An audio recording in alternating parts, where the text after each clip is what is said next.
Okay, hi there, this is Tuxocher.com. Welcome on my video channel. Today we want to talk about the cameras in my new iPhone 13 Pro Max. And as you probably already know, the iPhone 13 Pro Max provides three lenses. An ultra-wide with the 13mm equivalent, a 26 or 28, I forget this, and a 77 medium telephoto lens for details and other things. The overall quality of the lenses is pretty good, regarding that you can't close down any aperture or something like that, and even the sharpness in the edges is damn good, and they are pretty sharp for, or considering that it are only smartphone camera lenses. So I went out to test these cameras and made maybe a comparison to the Lightroom camera app, because new in this iPhone 13 Pro Max phone, at least for me, is the ability to shoot in ProRAW from Apple, and that is shooting RAW in the original or native camera app provided by Apple. You have to do this in the camera settings, enable ProRAW, and then you can choose ProRAW settings every time in the camera app as you need it. But when you shoot a comparison between the Lightroom camera app, which I used before on my older iPhone XS to shoot RAW, and in the Apple ProRAW now, you might as well state a difference, and that is that the Apple ProRAW shots are taken with a lot shorter shutter speeds compared to the one in the Lightroom app. So what is the reason for this? The reason for this is that Apple ProRAW is always in HDR, a smart HDR, so Apple calls it, and I think in this version of iOS 15 this option is not available anymore to shut it off if you want to. So every DNG file you shoot in the Apple camera with the Pro Max is a smart HDR.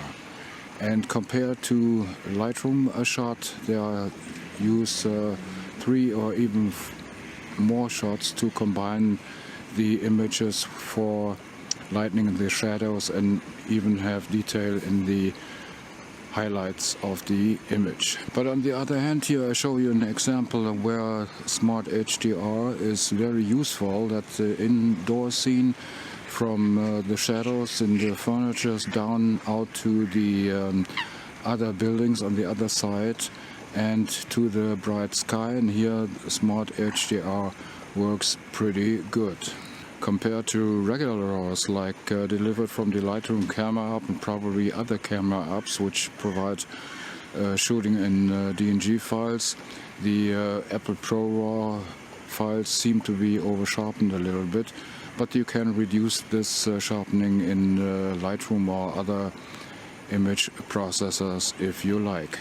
You probably don't want to shoot every image in DNG file, because the size of the DNG file is relatively huge.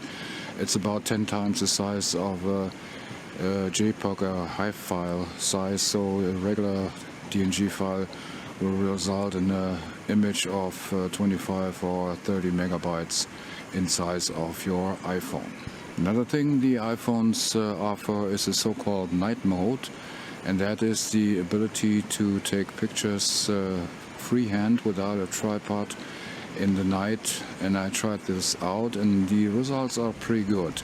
Of course there are high ISO settings used, and all the pictures are combined to reduce the noise in the image, but it's a choice of no picture at all or even a not as good picture, but you still have the picture you want with a night shot. I compared it to shots I did with Lightroom. I mounted the iPhone on a tripod, but here I had to use ISO settings of 64 even more, so it's a little bit noisy, but that's due to the fact that the Lightroom camera app can only utilize 1 second as the longest shutter time. But the images are quite good as shown here. Of course they have a lot of noise, but as I said, it's a choice between no picture at all and at least some pictures. Okay, we had a little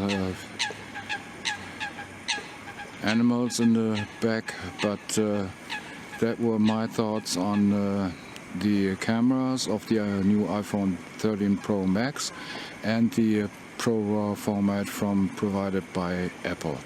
Of course you don't want to shoot any image in ProRAW because the size is too much, but on certain images, so if you plan to process them in Lightroom or any other or in any other image processor, that might be a good choice. Okay, that were my thoughts on the cameras of the Apple iPhone 13 Pro Max and the Apple ProRAW format, and generally the quality of the cameras of the iPhone.